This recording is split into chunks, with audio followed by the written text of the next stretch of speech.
En manchette aujourd'hui, les immigrants de la région en manque d'emploi et Larry Savard plaide coupable à des accusations de trafic de stupéfiants. Mesdames et messieurs, bienvenue à ce web journal du mercredi 27 janvier 2016. Larry Savard, 41 ans, a plaidé coupable ce matin à des accusations de trafic de stupéfiants en lien avec cette transaction de drogue qui a mal tourné au motel Richelieu en octobre 2011. Étienne Paré, Savard s'en tire relativement bien dans les circonstances. Oui, il aurait été passible d'une peine de prison, mais en raison de son bon comportement, de sa vie stable aussi, le juge a cru bon de le condamner à une peine de 22 mois dans la collectivité, dont les 12 premiers où il sera assigné à son domicile 24 heures sur 24. Savard ne pourra pas non plus consommer d'alcool tout au long de sa probation et n'aura pas le droit non plus de posséder une arme à feu pendant les 10 prochaines années. Ce n'était pas la première fois non plus que Larry Savard était de passage devant un tribunal. Non, Pierre-Alexandre, toujours en lien avec cette histoire, en juin dernier, il a été acquitté d'accusations de tentative de meurtre et de voie de fait. Rappelons qu'en octobre 2011, une transaction de drogue avait mal tourné au motel Richelieu et à la suite en fait d'une bagarre qui avait éclaté entre deux groupes de revendeurs. Un homme, Maxime Dallaire-Gobeil, avait même trouvé la mort à l'époque. Changement de cause, le chauffeur Yves Martin, lui, reste derrière les barreaux en attendant sa deuxième enquête pour remise en liberté.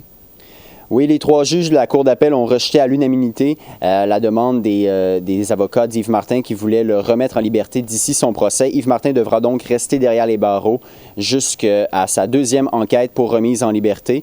Je vous rappelle en fait qu'Yves Martin est accusé d'avoir causé la mort d'une famille entière en août dernier à la suite d'une violente collision survenue sur le boulevard Laurent Saint-Paul plutôt du côté de Chicoutimi. Dans un autre ordre d'idée, un père de famille est condamné pour avoir battu son fils de 5 ans, n'est-ce pas? Oui, c'est un homme de 28 ans qui passera les 10 prochains mois plutôt derrière les barreaux. Il a frappé au visage son fils parce qu'il était incapable de le voir ronger ses ongles. Et puis, finalement, en fait, pour pas en fait se faire prendre, il a maquillé le visage de son fils pour l'envoyer à la garderie ensuite. Alors, une histoire assez spéciale, oui. Une autre histoire de violence conjugale a aussi retenu l'attention aujourd'hui au palais de justice, n'est-ce pas? Oui, Carole Normando. D'abord, en octobre, il a menacé sa femme de la tuer. Puis, finalement, en décembre, il l'a menacé avec un sabre, cette fois-ci, toujours de la tuer.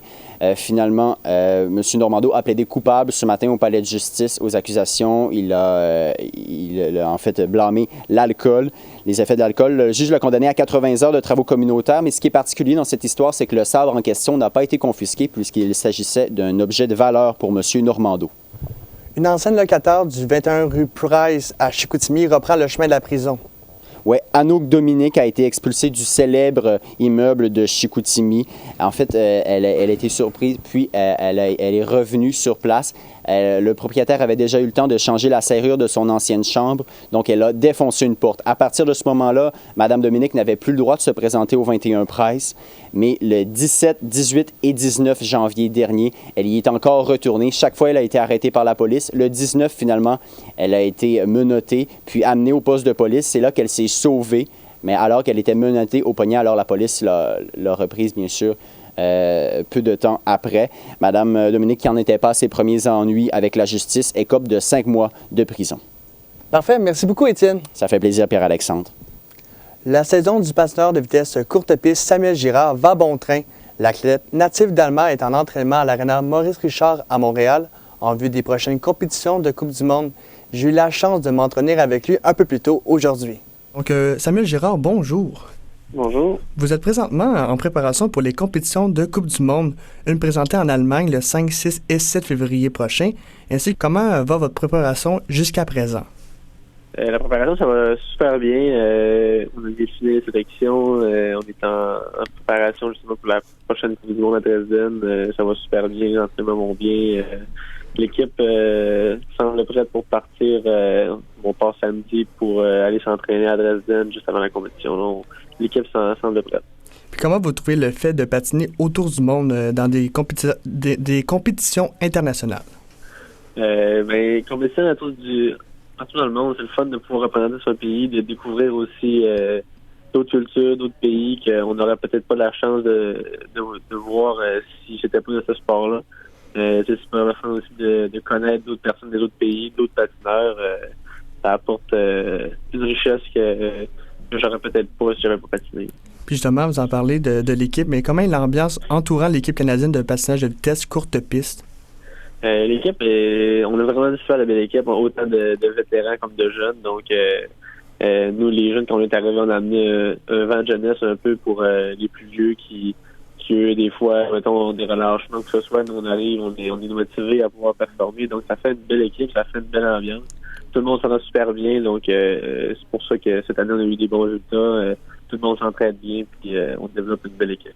Puis est-ce que c'est intimidant de s'entraîner avec des champions olympiques comme les frères Hamelin et Olvigeant? Ben, je pense pas que c'est intimidant à la base. C'est sûr qu'au début, qu'on les connaît pas beaucoup, c'est quand même des champions du monde, puis il y a des médailles olympiques, mais c'est des personnes simples qui sont là pour t'aider, puis justement de donner des conseils durant les entraînements. Puis au fil des entraînements, on se rend compte que c'est des personnes comme toutes nous autres, ils ont suivi le même chemin que nous on suit, puis sont super gentils, puis sont là pour nous appuyer. Puis quels sont vos objectifs pour cette saison, pour les prochaines compétitions? Les prochaines Coupes du Monde, moi je fais la numéro 5, la Coupe du Monde. Je fais pas la numéro 6, je reviens à Montréal pour m'entraîner, pour préparer pour les championnats du monde. C'est sûr que mon objectif, c'est de faire un top 16 pour les prochains championnats du monde, puisque c'est ça qui va classer le pays pour avoir 3 patineurs l'année prochaine pour au patineur individuel. Donc, c'est vraiment l'objectif, puis d'aller chercher le 3e spot manquant pour l'équipe canadienne. Est-ce que les prochains Jeux olympiques sont dans votre mire? Oh, oui, c'est l'objectif à long terme. Depuis les Jeux 2014, c'est l'objectif qu'on vise d'atteindre ces Jeux olympiques-là, puis de participer aux prochains Jeux. C'est vraiment l'objectif ultime. Et vous vous entraînez, j'imagine, en conséquence également? Oui, on s'entraîne en préparation. Les Coupes du Monde sont faites en préparation pour les Jeux olympiques. On s'entraîne tactiquement puis physiquement pour être prêt à ces compétitions-là qui sont des fois un petit peu plus longues, un petit peu plus rough. Donc, on se prépare à ça. Parfait, mais merci beaucoup, Samuel Girard. Merci, au revoir. Au revoir. C'est la chimie d'équipe qui a permis aux élites de Jonquière de la Ligue Midget 3 de confirmer dimanche leur titre de champion de leur division. Avec encore 8 matchs à disputer, il n'est pas question pour les joueurs de lever le pied de l'accélérateur. Pour comprendre les raisons de leur succès, mon collègue Antoine Lacroix a assisté à un entraînement. Voici son reportage. Ardeur au travail, cohésion d'équipe et attitude positive, voici ce que réclame de ses joueurs l'entraîneur-chef des élites de Jonquière, Steve Thériault. C'est la première fois en 20 ans que les élites ont été champions de division. C'est important pour nous d'avoir des gars dédiés là, avec une bonne attitude, des passionnés. Puis on a fait attention justement là, aux individus qu'on a choisis. C'est ce qui a fait là, que je dirais là, l'esprit de corps a appris quand même assez rapidement. Faut pas qu'ils le fassent juste pour eux-mêmes. Puis c'est ce qui est important pour nous d'aller chercher cette identité-là. Le capitaine de l'équipe, Jérôme Gravel, et le meilleur pointeur, Jean-Simon Bélanger, soutiennent que c'est la chimie au sein des coéquipiers qui contribue au succès de l'équipe. Parce qu'à la base, c'est la chimie d'équipe. C'est les gars, on se considère tous là, presque comme des frères. Puis on est unis, on a une belle chimie. Puis à la base, là, c'est vraiment ce qui fait notre succès. On se tient tous ensemble, puis on se laisse pas tomber les uns des autres. Puis c'est ça qui fait que ça va bien. Steve Thériault demeure très satisfait du rendement de son équipe cette saison, elle qui cumule 29 victoires jusqu'à présent.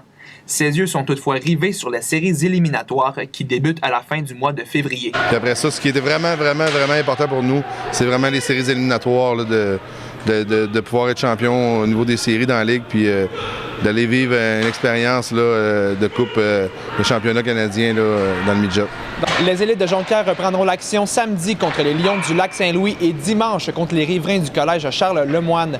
Il s'agit de matchs importants s'ils souhaitent remporter le championnat de la saison. Antoine Lacroix, ATM Nouvelles, Saguenay. Un incendie a sévi la nuit dernière à Alma, dans l'édifice où se situe le commerce Alma Bicycle. Les pompiers ont combattu le feu aux petites heures du matin dès qu'ils ont été informés par le propriétaire Damien Harvey. Selon la Sûreté du Québec, le bâtiment a une perte totale et les dégâts sont évalués à 300 000 $. 2 patrouilleuses de la sécurité publique de Saguenay ont aidé une femme dans la trentaine à accoucher à son domicile de Chicoutimi dans la nuit de mardi à mercredi. Le bébé et la mère sont à l'hôpital de Chicoutimi et se portent très bien selon les autorités. 5 élèves de l'école primaire Marguerite Bellé de Jonquière ont reçu hier des services d'urgence après avoir avalé des produits pour laver des tableaux. Selon les médias, une élève aurait amené le produit à l'école et aurait encouragé ses amis à l'ingérer en affirmant qu'il s'agit de potions magiques. Ils se portent tous bien et ont normalement poursuivi leur journée. Le premier ministre Philippe Couillard procédera à un remaniement ministériel demain à 10 h. En décembre, M. Couillard avait indiqué en entrevue qu'il comptait renouveler l'équipe en injectant plus de jeunes, davantage de femmes et en assurant une meilleure représentation régionale. Le gouvernement sera bientôt à la mi-mandat. Des élections devraient avoir lieu en octobre 2018.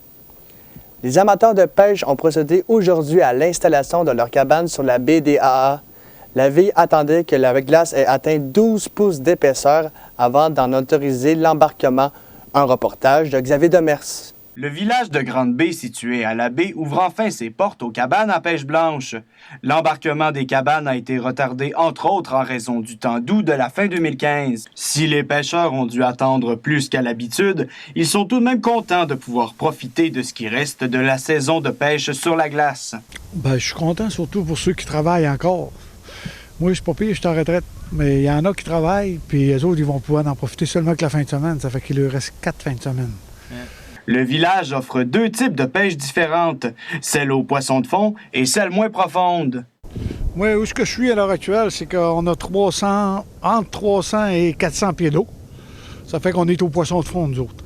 On prend le sébasse, la morue, le flétan du Groenland. Si vous regardez vers le bord, ça, c'est le petit poisson de l'éperlan. Outre taquiner le sébaste, l'éperlan ou la morue, les amateurs peuvent s'amuser à patiner et même faire du cerf-volant. La ville avait demandé à une dizaine de pêcheurs de retirer leur cabane de pêche de la baie des AA, puisque la glace n'était pas assez épaisse. Les amateurs sont donc très heureux de pouvoir enfin y installer leur cabane. Déjà 3 semaines que je pêche avec des tentes au large, dans les fins de semaine plutôt, là. Puis là, on avait hâte d'avoir la cabane pour la chaleur puis pour l'installation du sonore. C'est un plus. Moi, je suis à la retraite, je viens 3-4 fois par semaine.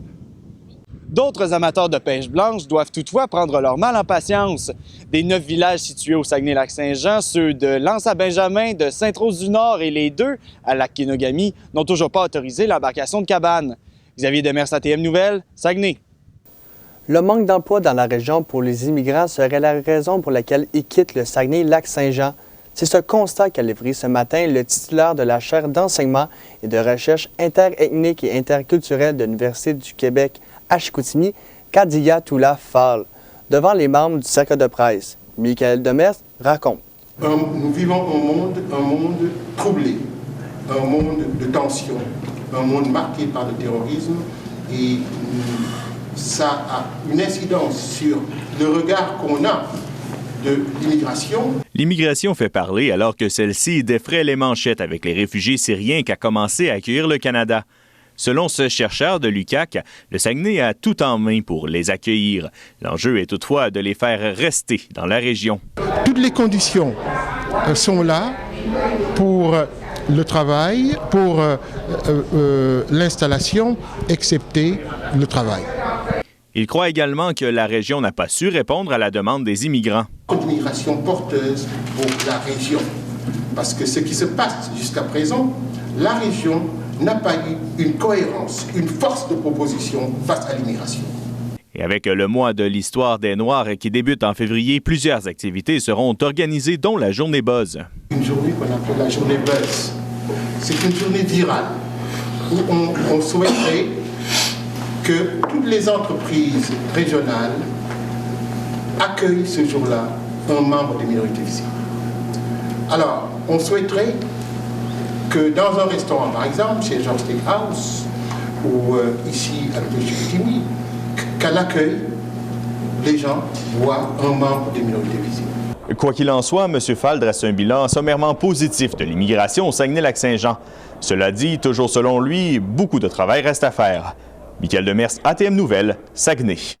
La Sûreté du Québec a procédé à l'arrestation de 10 pédophiles qu'elle traquait depuis plusieurs années sur Internet. Ces prédateurs âgés entre 27 à 74 ans communiquaient leurs expériences sur des forums de discussion. Près de 150 policiers ont été déployés pour cette opération. Le député de Lac-Saint-Jean, Denis Lebel, a annoncé qu'il ouvrait un nouveau bureau à Alma. Cette décision est prise en fonction du redécoupage électoral de 2012. Le bureau officiel de M. Lebel demeure à Romerval, Il sera maintenant possible de prendre rendez-vous une journée par semaine avec lui ou un de ses représentants à Alma. Le nouveau Code de procédure civile est entré en vigueur le 1er janvier. Cette nouveauté dans le monde judiciaire vise entre autres à désengorger les tribunaux et réduire les frais pour les usagers de services juridiques. Pour en savoir davantage, mon collègue Marc-Antoine Turcotte s'est entretenu plus tôt avec le directeur du Centre de justice de proximité, David Duchesne. David Duchesne, bonjour. Bonjour. Premièrement, quel est le but du nouveau Code de procédure civile? Le nouveau Code de procédure civile, l'objectif, c'est de moderniser le système de justice civile au Québec, puis aussi d'améliorer l'accessibilité à la justice. De quelle manière on veut faire ça? C'est que maintenant, on oblige les citoyens à considérer les modes de prévention et de règlement des différends avant de s'adresser aux tribunaux. Le Code permet aux usagers de s'impliquer davantage dans le dossier. Qu'est-ce que ça implique? Oui, bien, avec l'obligation de considérer les PRD, là, ça les oblige à négocier avec l'autre partie avant de s'adresser aux tribunaux. Ça les oblige à considérer la médiation, qui est d'autres formes pour obtenir justice, l'arbitrage et la conférence de règlement à l'amiable aussi, qui est un mode PRD intéressant. Qu'est-ce que ça veut dire PRD? PRD, c'est les modes de prévention et de règlement des différends. C'est une justice. C'est un peu pour ça que le Code civil a été adopté. C'est pour instaurer une nouvelle vision. On veut moins de gens devant les tribunaux, puis on veut que les gens règlent par eux-mêmes avant de s'adresser aux tribunaux, parce que c'est moins coûteux, ça désengorge les tribunaux, puis on obtient une satisfaction plus grande de régler soi-même le dossier. Comment on fait justement pour régler ces dossiers-là hors tribunaux? Bien, il y a la négociation qui existe. Les gens ne le savent pas toujours, mais ils peuvent prendre le téléphone puis appeler l'autre partie avec laquelle ils ont un différend, tenter de négocier, échanger avec eux autres, communiquer leur position, puis essayer d'en venir à une entente. S'ils ne sont pas capables de s'entendre, bien, ils peuvent recourir à l'aide d'un médiateur. Il y a des médiateurs accrédités. Puis un organisme sans but lucratif qui existe au Saguenay, c'est Justice Alternative Saguenay, qui, eux, offrent un service de médiation citoyenne complètement gratuitement. Les gens peuvent appeler, puis ils ont accès à ce service-là. Il y en a un également au Lac-Saint-Jean, c'est Justice Alternative Lac-Saint-Jean pour les gens du lac. Donc ça ne s'applique pas au domaine criminel? Absolument pas. C'est juste le domaine civil. Et en familial, c'est particulier. Il y a de la médiation familiale il y a des séances payées par le gouvernement. Là, il y a 5 heures de payer lorsqu'il est question de la garde ou la pension alimentaire d'un enfant. Quel genre de formation qui est reçue par les avocats en vue de ce nouveau code? Bien, le nouveau code de procédure civile il est rentré en vigueur le 1er janvier 2016. Nous, ça fait au moins 2 ans qu'on le sait que ça s'en vient. Fait que les éditeurs nous ont transmis une copie du code, on l'avait, on a eu la chance de lire le projet de loi. Puis le comité sur la formation du barreau du Saguenay-Lac-Saint-Jean avait prévu le coup, puis ils nous ont préparé des formations. Ils ont fait venir des formateurs de Québec puis de Montréal, puis il y en a de la région aussi, puis ils ont invité les avocats aux formations. Puis les avocats, bien, c'est des professionnels, hein? Ils ont un code de déontologie, on est obligé de suivre des formations, puis on veut bien servir nos clients. Fait qu'on est allé suivre ces formations-là. Ce qui est obligatoire, c'est la formation au niveau du code de déontologie des avocats qui prévoit qu'on est obligé de parler des modes PRD aux citoyens. Donc comment ça va influencer la manière dont les avocats règlent leur dossier? Bien là, maintenant, on est obligé d'en parler, des modes de règlement amiable avant de s'adresser aux tribunaux. Fait qu'il va y avoir plus de négociations, puis on va devoir parler de la médiation, puis les citoyens qui vont vouloir aller tenter de régler en médiation, ils vont avoir toute l'information pour y aller, puis ils vont avoir les ressources. Est-ce que c'est vrai que les avocats civils auront à réduire des défenses de 150 paragraphes en 5 ou 6 points environ oraux? Ça, c'est pas dans la loi, mais les juges ont le pouvoir, puis c'est prévu que la défense orale remplace la défense écrite. C'est-à-dire qu'avant, on faisait des grosses défenses, comme vous dites, de 100, 200 paragraphes. Maintenant, la règle pour respecter la proportionnalité, réduire les coûts et les délais, ça va être une défense orale, puis ça va être d'exposer succinctivement, de façon succincte, là, les moyens de défense. Quels sont les avantages de ce nouveau code pour les avocats? L'avantage, il y en a beaucoup d'avantages. Le gros avantage, c'est que ça coûte moins cher aux citoyens, donc les clients sont plus contents. En plus, sont mieux encadrés. Il y a des moyens technologiques qui peuvent être utilisés aussi. On a moins besoin de se déplacer à l'extérieur parce que maintenant, on peut utiliser la visioconférence pour procéder à des interrogatoires. Fait que, bref, mais c'est sûr que ça va prendre une couple d'années avant de savoir c'est quoi l'impact réel sur le travail de l'avocat, mais normalement, c'est censé servir le citoyen. Puis rapidement, quels sont les changements dans la charge de travail des avocats? Le changement, c'est dur à dire. Moi, je pense que ça va être aux avocats de s'adapter au nouveau code de procédure civile, puis on va le voir sur le terrain dans les mois qui vont suivre, mais ils vont être obligés de rentrer dans la nouvelle culture des modes PRD.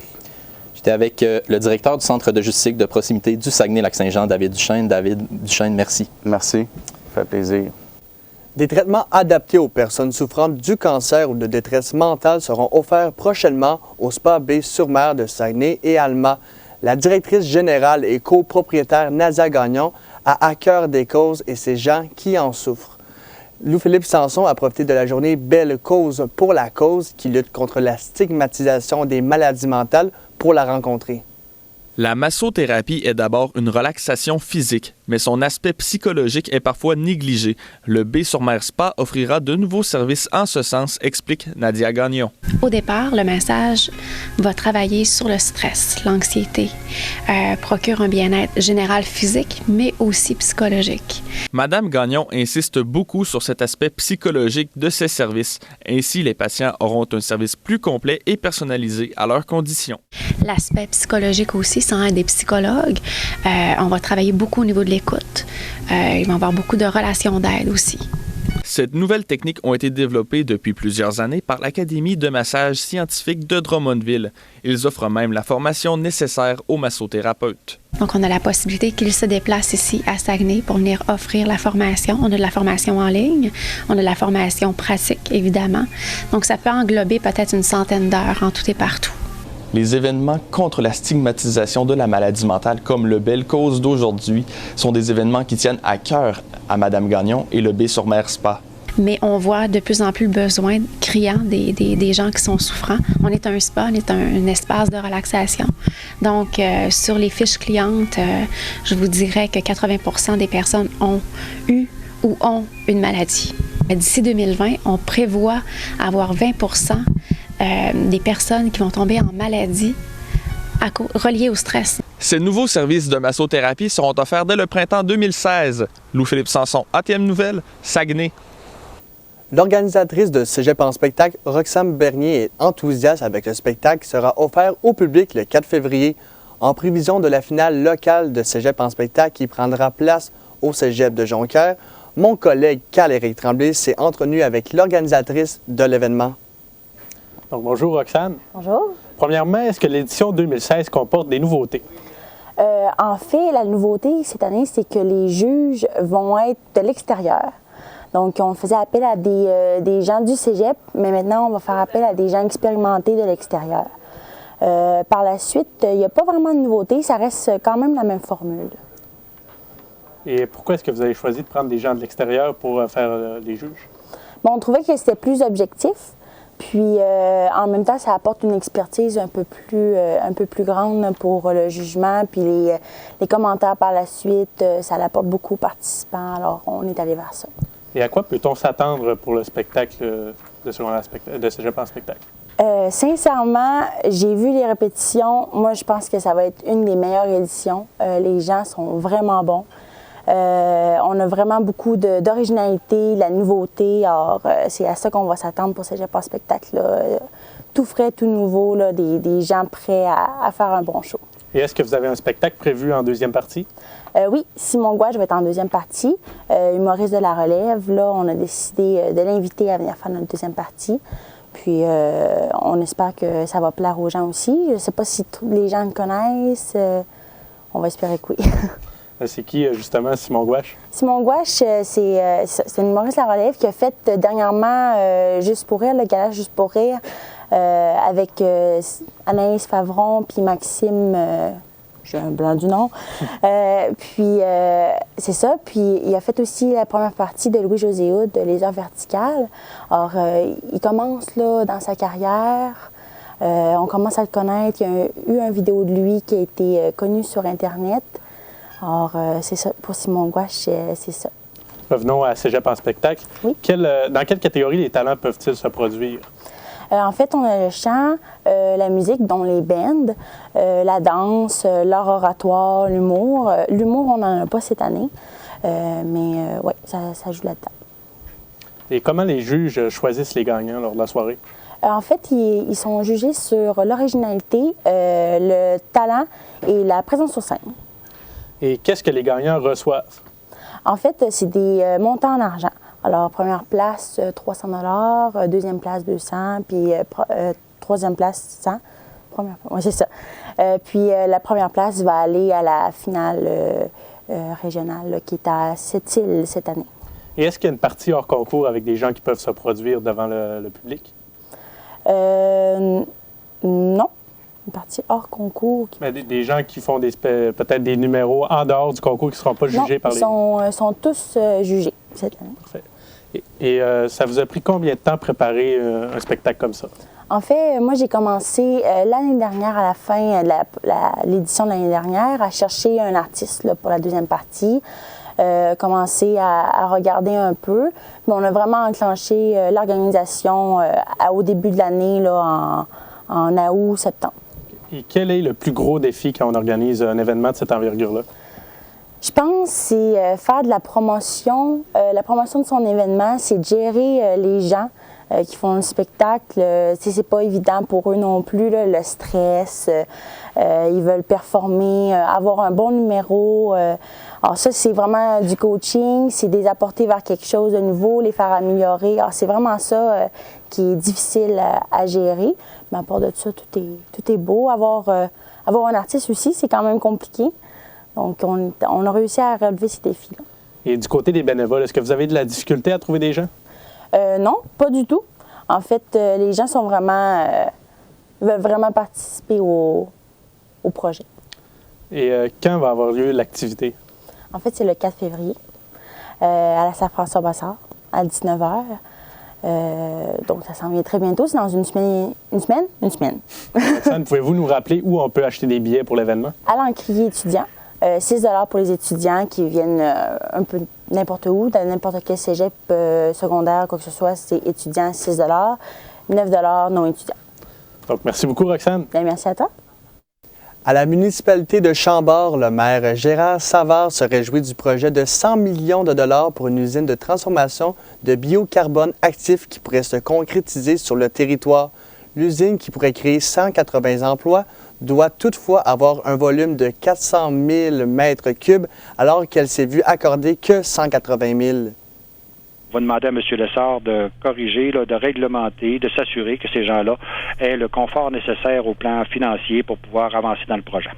Toujours à Chambord, le maire Savard assure que l'annexion d'une partie de son territoire pour des biens n'est pas dans l'intérêt des citoyens touchés et réagit à la nouvelle selon laquelle la municipalité de Desbiens demanderait le triple du territoire prévu par l'annexion d'une partie de sa municipalité. 540 $ de plus par année à payer en taxes à Desbiens. Plus, ils auront à payer les frais que l'annexion va leur coûter, plus les deux réseaux qu'ils veulent avoir. Alors, écoutez, ces gens-là vont être surexploités de façon incroyable. Et en sport, le joueur de tennis Milos Raonic passe en demi-finale des internationaux d'Australie. Raonic a défait le Français Gaël Monfils en 3-7. Il affrontera la deuxième tête de série du tournoi, le Britannique Andy Murray. Selon Michael Lalancette du réseau TVA Sport, l'ancien entraîneur des Saguenayens de Chicoutimi, Patrice Bosch, a été engagé à titre de conseiller spécial au sein des voltigeurs de Drummondville de la Ligue junior majeure du Québec. Bosch avait été congédié en plein match l'an dernier avant d'être remplacé par Yannick Jean. Et à la météo, Joanne Doré, le temps froid est de retour aujourd'hui. Oui, Pierre-Alexandre, même s'il fait beau soleil, le temps est beaucoup moins doux que ce qu'on a connu hier. Actuellement, à Saguenay, il fait moins 12 degrés, température ressentie moins 21. Le vent rend vraiment le temps très frisquet. Pour cette nuit, on attend des températures de moins 15 degrés et au courant de la journée de demain, jeudi, le temps devrait s'adoucir, donc des températures beaucoup plus clémentes. On attend moins 6 degrés. Au courant de la nuit, on attend aussi de la neige, évidemment, qui va se poursuivre aussi demain au courant de la journée. On attend des précipitations de 5 cm, alors soyez prudents sur les routes. Du côté du lac Saint-Jean, les températures sont pratiquement similaires. Merci beaucoup, Joanie. Et c'est ce qui conclut notre web journal d'aujourd'hui. Merci d'avoir été à l'écoute. Au revoir.